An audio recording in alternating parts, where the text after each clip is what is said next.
昨日一个人在福州旅游，参观了著名的三坊七巷，还吃了在地的美食，如燕饺和福州丸子。由于教官在平潭卡关，昨天才到了福州，所以变成我们都刚好在福州。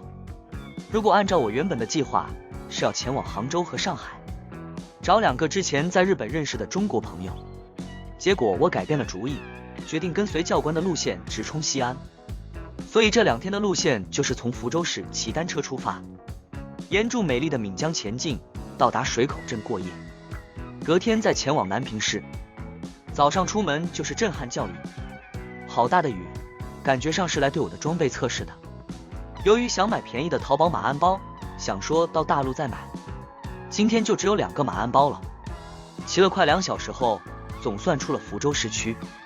昨晚和教官联系的结果决定，如果我能骑得到水口镇，那他今天就会等我。所以在一片雨雾中，沿住美丽的岷江，晚了教官1个半小时，我终于和教官会合了，也成功的节省了彼此的住宿费。至于明天，我也不敢保证是否还能追上教官的路线，就一切随缘了。今天6点就起床了，因为今天的路线是要经过人称福建寿卡的路线。如果你没听过，那是因为这名字是我刚取的。早上和教官一起出发后，果不其然，不到寿卡的一半，我就激励放尽了。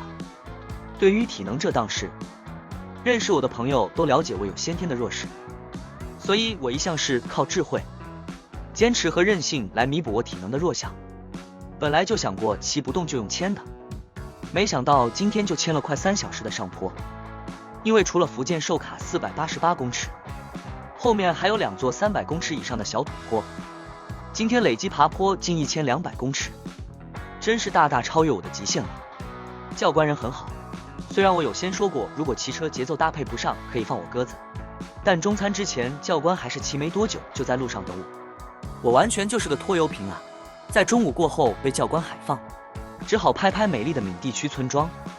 但好景不长，遇到修路，说到这个我就来气。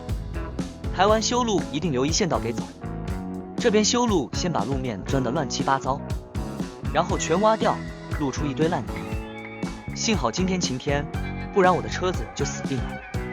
爬到最后一座山真的很想拦便车，因为体力已经完全透支，连推车的力气都没有了。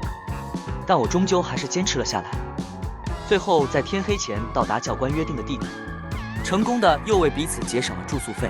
单车环游世界我来了。